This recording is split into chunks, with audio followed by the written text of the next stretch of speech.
How is everybody doing? And welcome back for another Strength Chat episode. Today, I have got a very special guest for you all. He's an educator, he's a coach, he actually hosts his own podcast as well. Today, I am joined by the one and only James Thayer. How are you doing? I'm doing fantastic, Stephen. I appreciate you asking me on the podcast. Looking forward to it. It's always nice whenever, you get to go off of your podcast, paint the edges for anybody wondering. But whenever you get to go off and get to go on to somebody else's and just have, good conversations and really get to talk about what we love, strength, fitness, and kind of that community, that environment. Nice. Well, no, I appreciate you taking the time to jump on, and yeah, you can just sit back and relax now, being a guest rather than hosting it. But yeah, I suppose the first question is, how are you? What's been kind of happening in your world recently? I'm doing very well. Recently in my world, not as crazy as what's been going on in your world, as we were talking before with the move and everything. But currently, just kind of settling into everything. So, I work for a university at a student recreation wellness center, overseeing the fitness and wellness side of it. So this was actually the first week of school and classes and our event. So, everybody's back on campus, everything's up and running. Monday was our welcome back event for the rec, called Rock the Rec. We ended up in from 6 a.m. opening to 11 p.m. closing. We had, I think it was 820 people through the building. So very, very busy day for us. And also, last week was the start of the current cohort for Prescript Level 1. So I'm one of the lecturers again this semester. So, just everything all at once, just trying to catch pace with it and trying to keep up. But besides that, it's going fantastic. Plenty of things to keep you out of trouble. Then, do you kind of prefer when everything kind of happens at once, or is it just kind of like how the schedule falls, or would you prefer to kind of like stagger it? How do you? Because I know this is kind of a question that I like to ask to help me out because like what you mentioned when we were chatting before when we agreed to the move to Thailand, we also booked our wedding for next year. So everything kind of happened all at once, but I kind of enjoyed that because it was kind of like two big things ticked off, and then you've got no option but to get into the swing of it. How do you find, balancing everything that you've mentioned there and keeping on top of things and yeah, kind of getting the work done from there? Yeah, I appreciate the chaos. I think whenever I was in school, I was always one of those that would put it off till the last minute, because that time crunch helped me focus. So I think kind of feed into that a little bit during taking on projects, taking on some of these initiatives during this time is it helps you organize and kind of be a lot more linear in your approach because you don't have time to waste. So personally, I like that chaos. I do enjoy the downtime, but I feel like I get a little stir crazy if it goes on too long. So it's a nice change of pace from the summer where it's a little bit more relaxed, a little bit more planning to now we're back in the thick of it. Yeah, yeah. I think this might be a little bit of a tangent, but I think that sense of urgency can be really important and really useful because you've got no option to do the work or stick to those deadlines. I know I did quite a brief introduction at the start, but you've mentioned two areas there working with pre-script, being at the university as well. For everyone listening who might not know how you got into coaching, how you got your own podcast, just want to give a little bit of a background for yourself for everyone listening. Yeah, absolutely. I'll do a quick, brief one. So, whenever I was going to school in my undergrad, I got into the degree path of human health performance. Around that time, I also became a lifeguard at the university rec center that I was working at that time. Those just happened to pair together as I evolved in That degree path. Our rec center had personal training, group fitness, so kind of naturally fell into that, seeing the connection between the hands-on experience that the rec could provide and the degree path. Ultimately, that led into a graduate assistantship with that at university as I was getting my master's, and that led into my career field as a campus rec or recreation professional. Around that time in trying to develop, trying to learn, utilizing a lot of the outside fitness influence from university setting and trying to bring that in. I was following Prescript, what Jordan Shallow and Jinta were starting to build. And so I took one of the first, if not the first, online Prescript Level 1 course in 2019. Eventually just kind of stayed active with the lectures with the labs. Eventually, they brought me in to start doing a Sunday lab, which I still do today. For anyone that takes the L1 course, they have access to our labs. Um, that involved into me kind of full circle teaching one of the lectures during the cohorts that we offer for L1 cohorts a year. Um, and from the lecture, that kind of led into um, doing episodes with James McIntosh on RXD Radio, and eventually that evolved into our own podcast, Paint the Edges. Ah, nice, cool. And was it kind of when you were starting lecturing and coaching, did you kind of see that as a um like a natural progression, or just wanting to learn, or was it just kind of it just happened naturally in terms of that progress, if that kind of makes sense?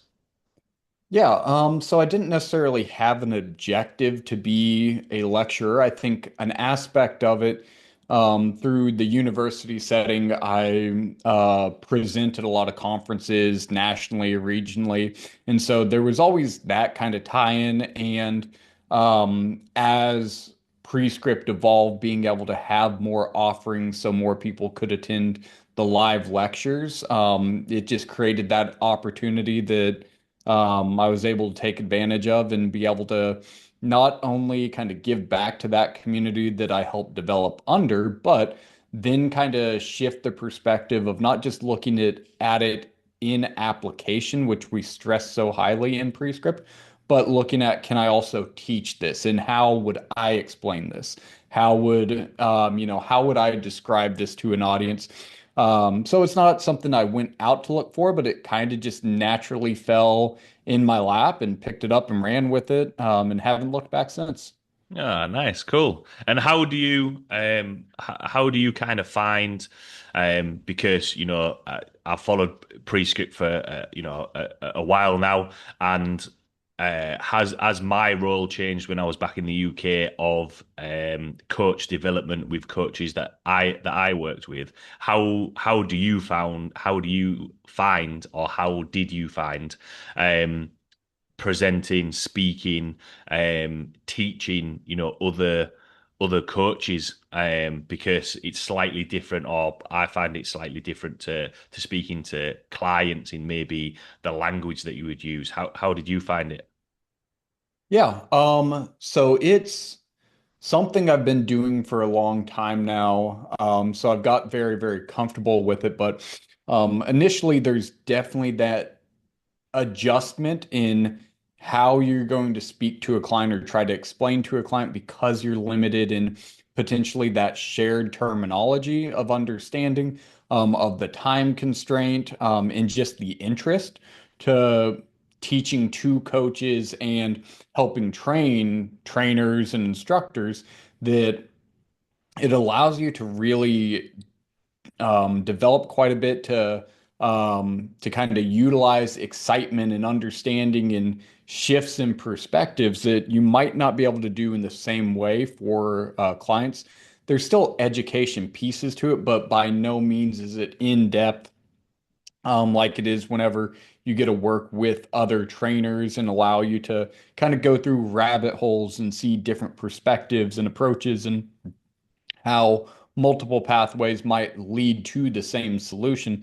So for me, it's been a great experience in working with the prescript community of the coaches that come through that course, but also in the university setting, getting to train university students to either build upon the experience they have, be able to show them the applied knowledge from their coursework into hands-on application, or help develop somebody, kind of create that exposure to what a career path could be in fitness, kind of all the avenues that are available in there. So I've quite enjoyed it. And it's a reason that I've stayed in my career path, because I enjoy that engagement and opportunity that you get with students to really open their eyes of what all the possibilities are in fitness, but also the chance to kind of help share some perspective that they might not receive in the classroom, that they might have a different way of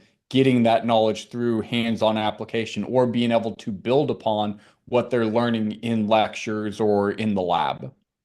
Yeah, definitely. And a couple of things there, which actually moves quite nicely into some of the topics I sent over to chat about, is you mentioned there about experience, providing solutions, thinking about different perspectives.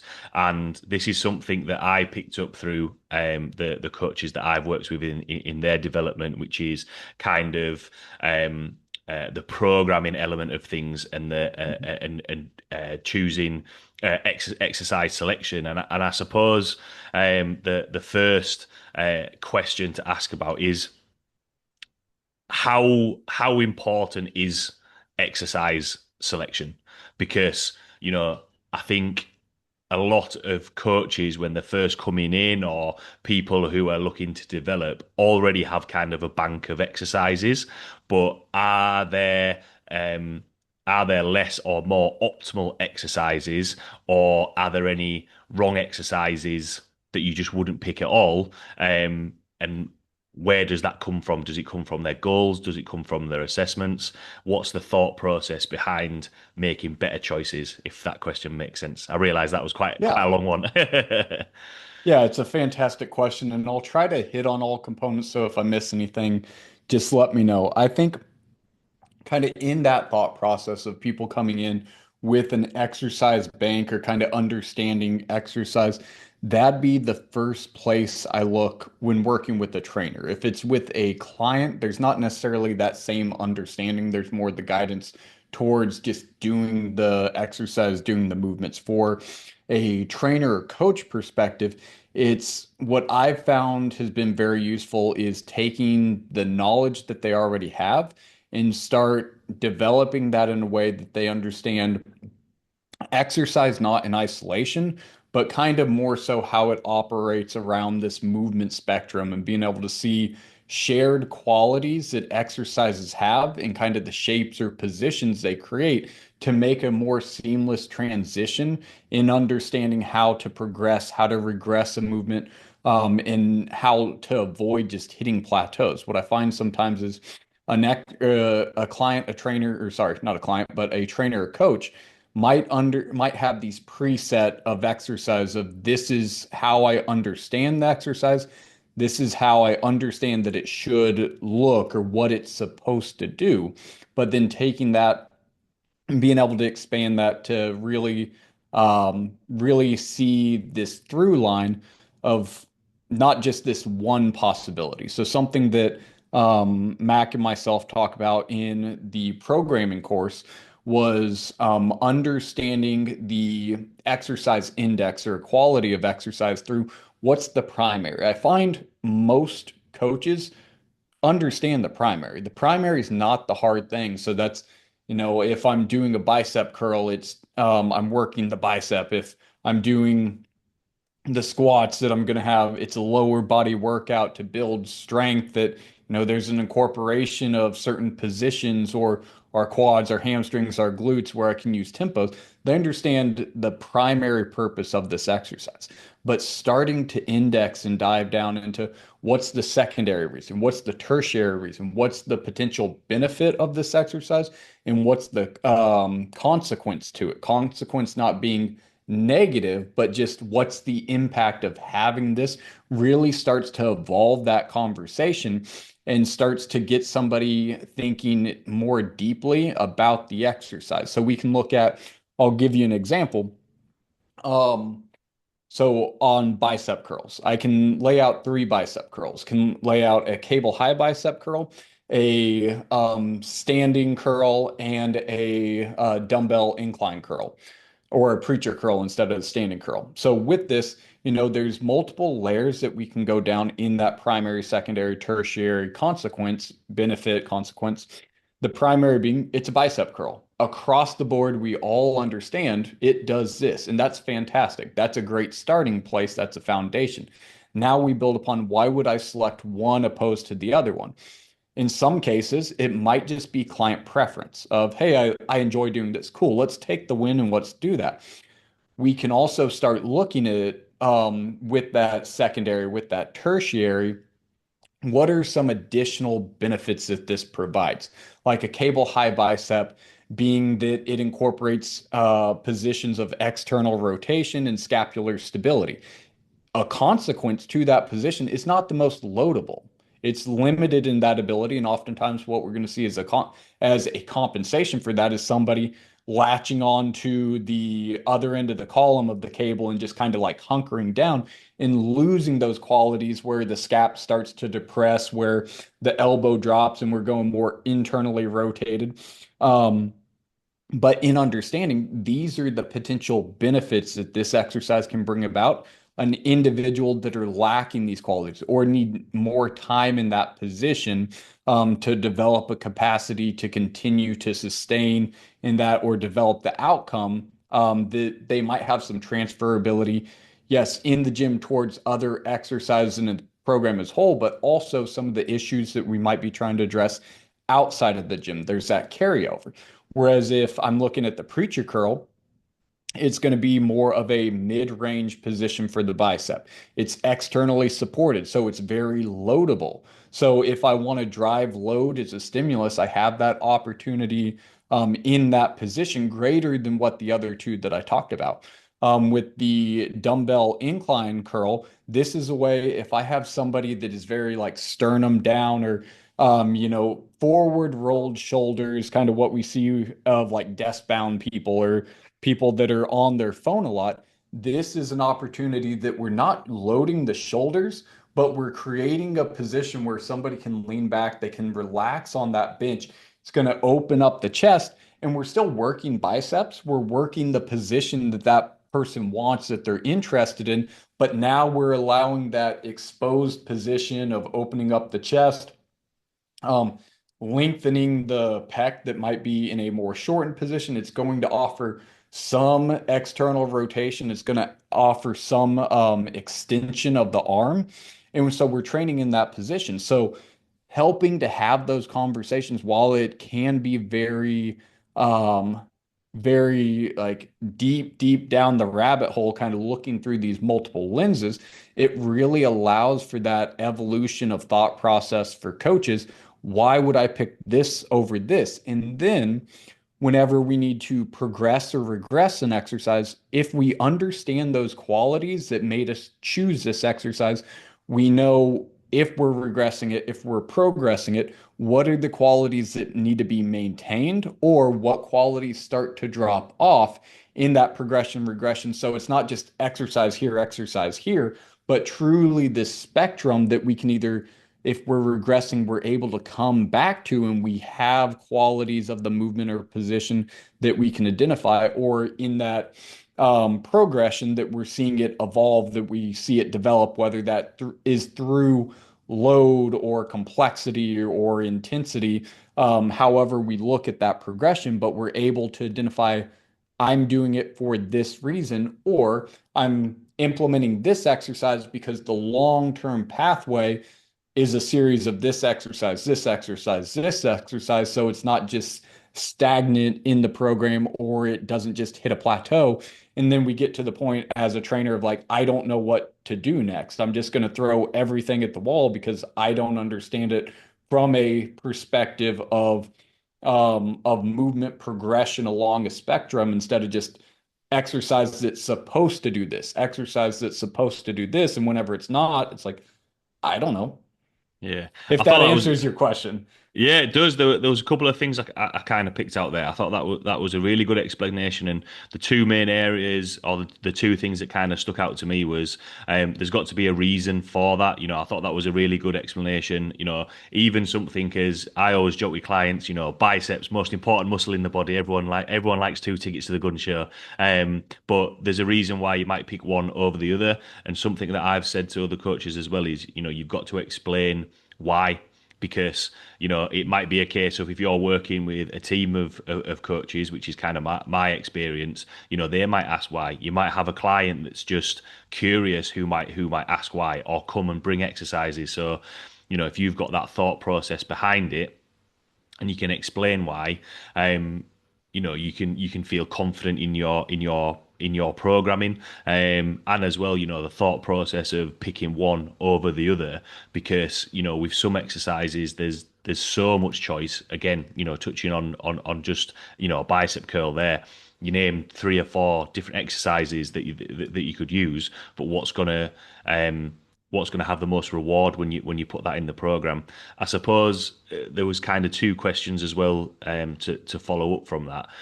Do you think that when it comes to exercise selection and knowing the why, do you think maybe there's because when you mentioned there about the bicep curl where we're opening up our chest, if the client is a little bit rounded, do you think that there's maybe a gap in trainers or coaches' knowledge when it comes to the human movement anatomy, and what's actually gonna benefit that, just that extra deeper thought process?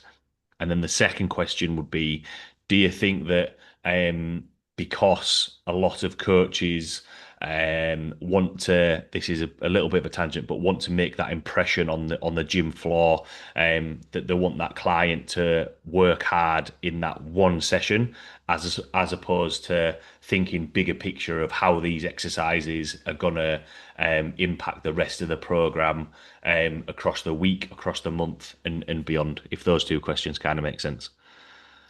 Yeah, so the first one, it's hard to say if there's a gap of knowledge because information is so readily available. So I wouldn't necessarily, by and large, to our fitness community say it's a lack of knowledge, but maybe a lack of depth and understanding or perspective. What is the potential for this exercise? Because I think at this time, we're seeing a lot of people in the gym doing a lot of things, and a lot of those things aren't coming necessarily just from their own ideas. It is coming from personalities on the internet. It's coming from instructional videos of this exercise is supposed to do this thing. So, I'm over here on the cable machine or with a band that I'm going into like external rotation at my side, but it's that deeper layered understanding of, well, if we're trying to work in external rotation, a component of that is going to be the scapula. It's more so that not just 2D model of biomechanics, but really the 3D model from a global perspective of what all comes in frame that we do need to consider. So I think the knowledge is there. It's just maybe where we're shining the light that is sometimes missed on one side of it. On the other side of it, as far as the sessions, I think there's some validity to a trainer wanting to have their client work hard and kind of be in that moment, because we have to remember when working with clients, part of the reality is like you might be that person's motivation to just show up that day and work. And so there is that incorporation of sensation, of feeling good, of leaving the session like you accomplished something. We want that intact. But to your point, there should be this thought process of not just today, but long term. Where is the longevity of this exercise in the program, or the program is in the whole?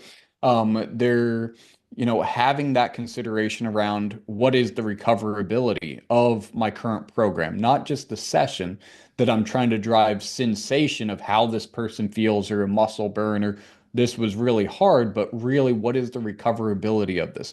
What are the components and the factors that I can work on controlling, and what are the ones outside of my control that are on the client when they leave this session to be able to determine what that next session, what the week, what the phase that we're operating in, ultimately the block that we're training in, what that looks like for the individual to be successful. It can't just be every time we're looking just to go as hard as possible and like hope everything works out and wonder why like we're starting to hit these up and downs or inconsistency with our client.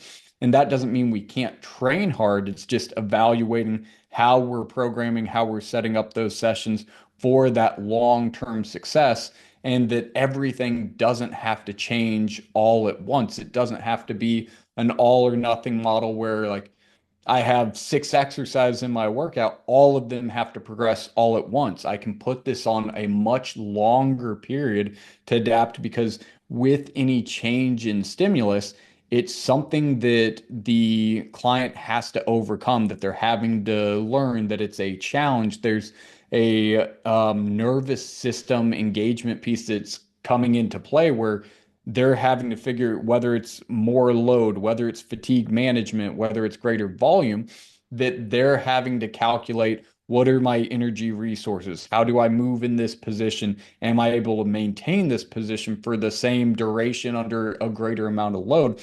So, whenever we drive that stimulus on every single exercise, it's a lot harder to calculate what the long-term success is by changing so many variables instead of looking at a single or two variables that we're changing over a longer period of time and allowing some of those other movements to stay or remain within the program. But it's also on us as coaches to help the client understand why we might do that instead of just falling into we're changing everything on a whim just because like you're bored. This is where whenever we understand that primary, secondary, tertiary consequence benefit, where we have that manipulation of like, okay, I can easily move over to a different bicep exercise. And here's the reasons why I might choose this one and this one. I'm still going to get the same benefit. It looks different for the client and it's getting them what they want. But I understand from the coaching perspective that we're still on track with this goal. Or also noting that of like, okay, because the bicep changed, these 4 other exercises I'm not touching for an 8-10 week period because now we have this new challenge. Now we're creating exposure to a different position that you haven't had yet. So the stimulus has changed the equation to the problem that we're trying to solve.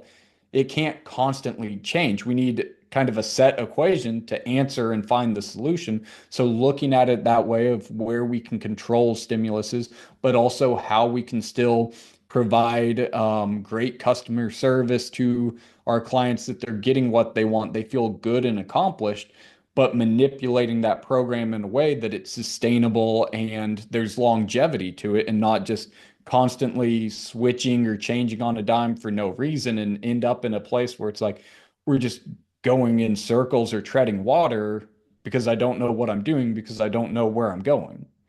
Yeah, I think the key phrase that I really enjoyed there was, the equation to the problem and trying to find a solution. It goes back to your point of, a deeper thought process around exercises because yes, there's the thought process within the actual exercise, but then it's how that client, how that person is executing it. Have they learnt the exercise? Have they sussed out what weight they're going to use? Which plays a part. And the other thing is that data, that information that you're getting from their program, from speaking with them, from seeing in their sessions, that's really important. And I think whatever decision you make, uh, I quite like data and information. And once you've got enough of that, then you can make more of an informed decision. Whereas I think sometimes one thing that you touched on there as well was, the customer service side of things, and keeping the client happy because, as coaches, as trainers, you're kind of in the business of working with people. So there has to be the human element there, as opposed to, just solely basing it off, well, the numbers say this, or this is what's happening. You need to be able to have those communication skills, rather than having that, making decisions like with a knee-jerk reaction. If there's a sign of unhappiness, or they've maybe had a poor session, which, poor sessions could be down to anything: sleep, stress, whatever it may be outside of the gym, and having that knee-jerk reaction to change things, which I think I've probably seen more from younger coaches. Would you kind of agree with that? Yeah, I mean, I think we see it kind of across, but definitely something that I've seen in my client, or sorry, my trainers that I work with, in younger trainers, that there is more of this kind of pull the ripcord. If something doesn't feel right or if it's not moving well, like, let's just do less. Let's take the load off. Let's not do the exercise, skip it completely. And again, that's where we'll see some inconsistencies where I think if you have a deeper level of understanding, you can evaluate some of the information that you laid out with the metrics of sleep, of stress, how we're managing fatigue, what has changed that now is creating aggravation or irritation or limitation in the session, that we as coaches can better evaluate and be able to account for in the next session whenever we're adapting, instead of just always like, okay, we're going to back off, we're not going to do this, like always kind of restricting and limiting what our ability is to see long-term progress, because we're not understanding the the different influences that might be impacting that. Or again, as I was speaking to before with younger coaches, you just don't have a more global perspective to understand where I can go with it, or how I can even manipulate the exercise to allow it to stay in a program without creating those distractions or irritations or limitations from whatever's going on outside of the session. Yeah, definitely. And with that as well, you touched on it a little bit earlier, in terms of, there's so much information out there as well. And even though we've spoken about, the thought process behind exercises, giving exercises time, there's been quite a few over the years of, do this type of training, do this is going to be the best exercise, which, I always ask clients to, yeah, let's talk about it, let's think what's Mhm. actually gonna work. But then it always goes back to, well, these list of exercises that you've been currently doing for X amount of months has got you from this position, from point A to point B. How, in terms of the knowledge and these exercises that are coming out, and people are seeing them and clients are seeing them and thinking, oh, well, they've said this is going to be the best exercise to build bigger arms, and, in half the time. How have you kind of found balancing, sticking to that thought process of, what's going to be the best in terms of, what we've spoken about, bigger picture in terms of the program, but also kind of, battling maybe that curiosity from the client, or, maybe even yourself, of thinking, oh, I wonder how that would fit into the program. How do you kind of balance that? Yeah, so one, always be open to those conversations with your clients, because that opens up opportunities for education, for conversation, for communication, and better understanding, kind of what your client is seeing, where they're getting information. I do the same thing with the young trainers I work with. I want to know where their influences are. I want to know where they're getting that information, because what that helps me is now I can get more informed on these, certain movements, on these personalities, and get an idea of what they're trying to implement, or in what scenarios they found success with some of these, and see if that environment or those scenarios, if there's usage in it for me, or if it doesn't correlate to what we're trying to achieve or what we're trying to do, that it allows that communication piece with the client in being able to discuss and being able to hear them, kind of seeing, hey, is this something that gets you excited, that you're interested in, or is this something I need to talk through of, well, based on our current goals, this kind of takes us away from that. If you want to change, we can do that, but just understand we're currently trying to accomplish this. If we go down this path to start implementing some of this stuff, it might take us away from what we're currently trying to achieve. So there's that opportunity to engage and educate. Um, but then also it's, you know, as professionals in the fitness industry, it's a very cyclical industry. Like there's the movements, the techniques, the things, there's not a lot of new things happening, but there's a lot of things that are packaged, kind of brought back into the industry. And so you look at like some of the trends, how things evolve, and it's like they were doing this 30 years ago. So whenever you're familiar with kind of the history of the industry, you can start seeing these trends and fads and see what has validity, what has staying power, what's just a fad that it's going to drop off. In Campus Rec, that's huge for us because these trends, like something's relevant for 2 years and you have to make this decision. Is it worth me spending the time and energy to train my staff, to get the equipment, to have a dedicated space, or is this just going to drop off the face of the earth in, next year, and I've spent all this money and it's not really um, a good investment. So, kind of being able to know the history and see these trends and see who were promoting these things, or who's at the forefront of some of this information, helps us get a better understanding to be able to answer those questions, but also more accurately engage in the questions and understand, okay, here's our thoughts and our bias around it, or be able to, dig in it a little bit. As you were saying with that, if we see something where it's like, oh, that's interesting, that's where we can go, okay, you know what, I'm gonna look at either in isolation, do this a little bit and see if it has any placement in what I'm doing in my own program or what I'm doing with my clients, or does it really not? The My favorite thing, what I still do, but what I was doing in the industry, is it's not about right or wrong. I love the videos that it's like three perfect exercise for shoulder health, things like that.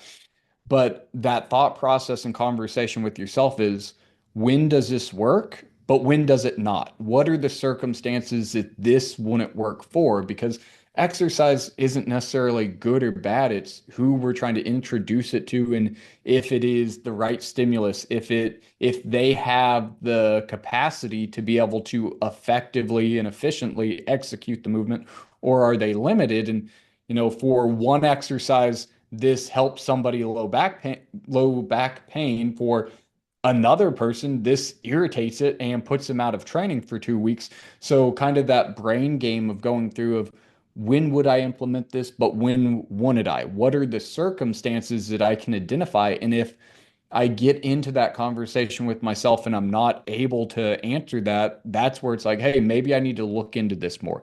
Maybe I'm hearing all the reasons to do it. What are the reasons I shouldn't? And I think that's where the conversations with other coaches and trainers are great, and where that information that's readily available is great, because we can start diving into it a little bit and understand, well, this was implemented for somebody that had this chronic issue and this was able to resolve it. And from that information, or just from our own evaluation, really getting down to the root cause of where it's effective and where it's not. And whenever we can get down to that root cause and simplify it, I think that creates the opportunities of, would I use this or would I not? Just I've I think back to some of the presentations I've been at um, where a somebody's talking about diaphragmatic breathing and how to utilize this and how it can create change. And there's definitely some validity to it. Where I found myself drawing the line is like, I'm never going to get a balloon out in the gym and have somebody breathe into it. So where I look at it is there's validity in how I can use my breath or, incorporate breath work, whether that's going from more of a sympathetic to a parasympathetic state in training before training to get somebody to ramp back up because they're already heightened. We can bring them down and have a better manipulation of that stress and coordination with the nervous system. Or is it simply where I look at positions that somebody needs access to different positions. And now I can use breath through constrained positions that I can expand into ranges that maybe are a little bit more limited. The easiest way, or the easiest one I'll refer to, is something as simple as like the cat cow, whenever we're in a quadruped position going through. So hopefully everybody knows outside of just a yoga movement, there's a lot of assessment pieces that can come from that, which is why I use it in like working with the cheer team and the dance team at the university. I'll use it in our warm-ups because I assess off of it. So I'm looking at, can the thoracic spine go through flexion extension? Can the pelvis go interior, posterior? Can these coordinate? Whenever I call upon it, can they disassociate or are they connected through the movement where it gives me ideas of, is there something I need to address, or is this a check all, everything's working? But into the breath, we can think about positions of the cat position whenever we have a flexed thoracic spine. At the end range, that's whenever I might use the breath to now get expansion through the posterior position because we're compressing the chest through that quadruped. So air has to go where it's more available. It goes away from pressure. And so something simple as that, where I have somebody go into thoracic flexion and I'm getting a small degree more of the muscles being able to stretch and expand just based on the breath and based on the position that they have available. And so with that, it's not the cure all that, all of a sudden we don't have any issues at the thoracic spine or rib cage, but now I'm getting a little bit more than what they had before by using the breath instead of half 30 minutes of my session is just on very, very restricted breath work. So little things like that, but not to pick on breath practitioners or anything, because again, there's validity, but I think it's about the context in which we understand the information as coaches and trainers and where we can best apply that information and manipulate it into our own practice. I think ultimately that's where we kind of lose some information is people trying to adopt the systems that they're learning through instead of thinking about how does this work within my approach to coaching?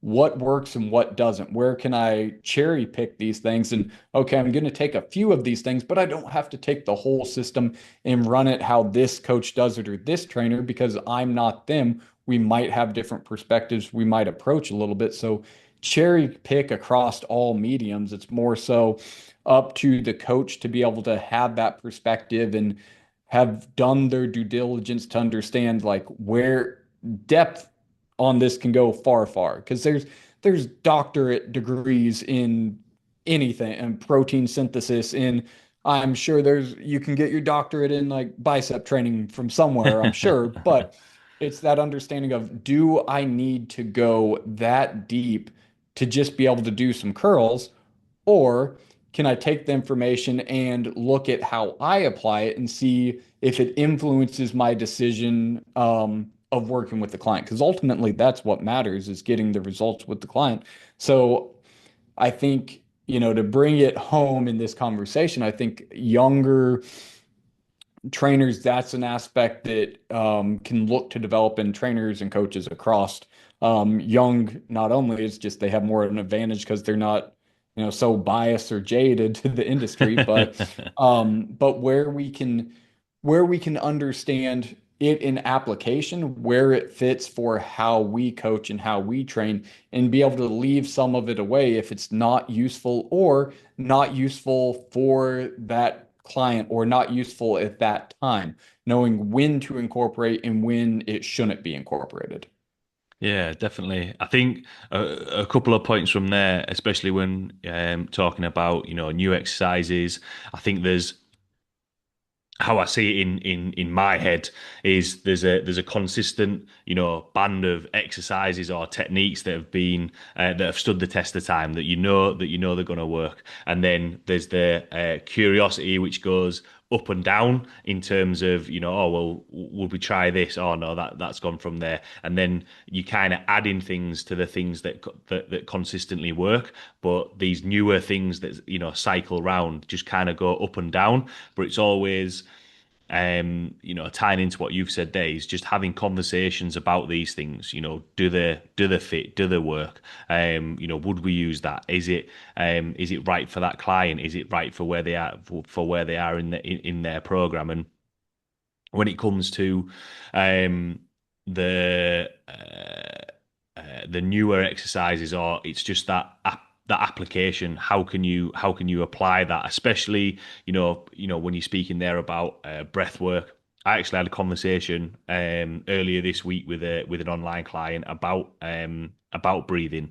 Is a case of, well, you could do that, but you mentioned on it there, you might end up spending a large bulk of your program or workout doing something that, yes, there are benefits to it, but it's actually taking away uh, more optimal work, if you like, from other things that are going to get you that are going to get you to that end point. And going right back to the start, the first question about exercise selection, it's just understanding, well, where does this fit? Is this going to be a better choice as opposed to something else? Because I think it's always a case of what are they going to get out of it in their program, and it's always a decision in your head of just going down an extra layer of that risk to reward ratio, which I think has been some really good um, topics to chat about, because I think sometimes it can be a case of these decisions. I'm not saying everything has to take a full week to decide anything, but these decisions end up um, speeding up the process of what's going to be beneficial to the client, and ultimately is going to provide a higher standard and better quality service for where they want to get to in terms of results. We spoke quite a lot, a couple of topics there, and a few tangents thrown in, but really, really enjoyed that chat, James. The last question that I like to ask, from everything that we've chatted about, the tangents that we've gone down, for everyone listening, whether it be clients or coaches, what would be your take home points or words of wisdom?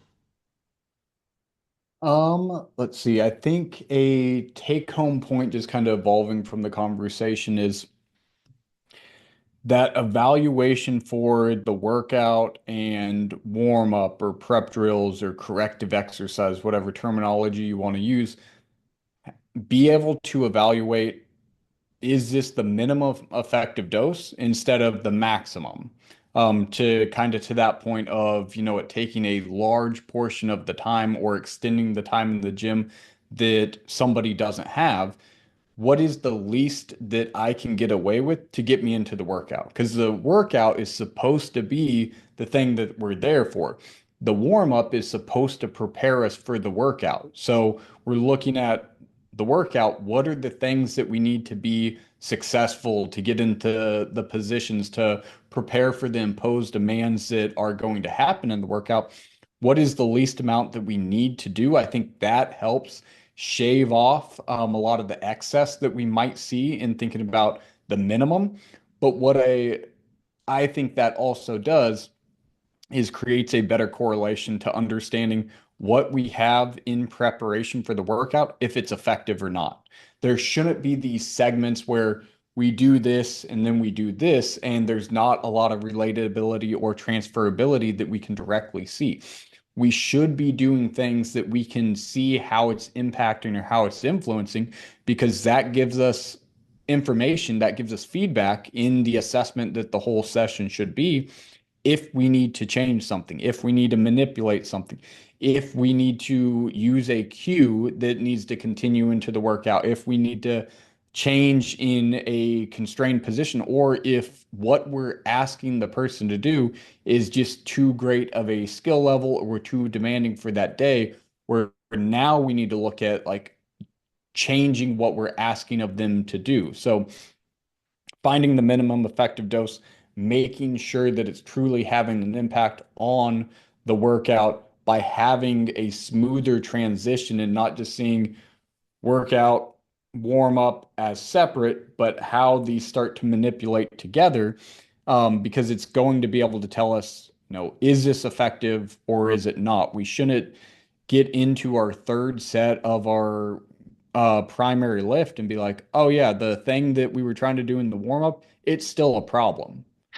But that does us no good because we can't change anything now. So being able to see, is this actually creating a change, or is it getting the results that we're looking for by shaving down to the bare minimum? Because then it would make you understand what is the priority, what's most important, and is that being seen in the exercise or the movements that we're going to put the person into.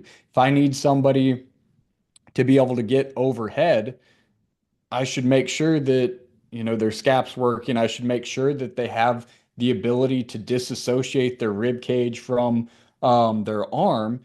And I should see that before I'm now at my working weight where a breakdown might be, so I can make adjustments, or so I can provide cues or constraints, or determine, if we need to ultimately change the task, or if we need to swap out this type of exercise for this exercise to better prepare us for a movement. That's really where that individuality comes from. But I think that perspective is what I would be the answer to the last question, is what I'd like to see, or kind of the key point that I would leave for people as a continuation of the conversation, is that evaluation. Do you know your warm up or what you're doing in preparation is effective? Can you identify the qualities that need to transfer over that we're going to see replicated under a higher stress intensity or speed in the workout? If not, probably time to reevaluate what we're doing and why we're doing these things, why we're selecting the exercise, to have a deeper understanding of what priority they have, or what importance and transferability they have across this workout, warm up, and even within the program, how we're setting things up from compound movements to isolated movements in a more seamless transition. If that answers the question anywhere at all, or if that's just another rant that I can leave you with. No, I think it goes back to a key message that kind of you touched on a couple of times, was, what's the equation to solving the problem, and how do you provide that solution? And ultimately, what I've really enjoyed about this, which I know there is a lot of information about exercises. We've touched on it in this chat here, of these are the three best exercises for shoulder mobility. These are the three best exercises to. It always seems to be three exercises. Yeah, To quick and be easy. yeah to get bigger arms, or whatever it may be. But I think the thing that, from the coaches that I've worked with, from how I try to go about programming and making sure that it's the best. Don't get me wrong, I don't get it right all the time, but trying to make it the best possible solution to that problem is just thinking about it a little bit more, having conversations about the exercise, the program, and how it thinks about the bigger picture, rather than having kind of like tunnel vision of just focusing on that one workout, or that one block. There's more to it from there. A little bit like what we spoke about before, of if somebody does have a not very good workout, there's loads of other variables that can impact it. And I think the more you kind of are aware of all these things, it allows you to make more informed decisions. It allows you to get a little bit of a more understanding, and then you get better at applying that to the program. So I thought there was some really, really good take home points, some good information in there for clients and coaches. So yeah, thanks a lot, James, for taking the time to jump on. Really, really enjoyed chatting with you today. If anyone has any questions about what we've chatted about today, or want to reach out to you and see the content that you put out there, where could people find you or reach out to you? Yeah. If anybody does have any questions or, wants to continue some of these conversations, the easiest place where I'm most responsive is going to be Instagram. It's at Thayer, Thayer 2513. Just DM me and I'm happy to have those conversations.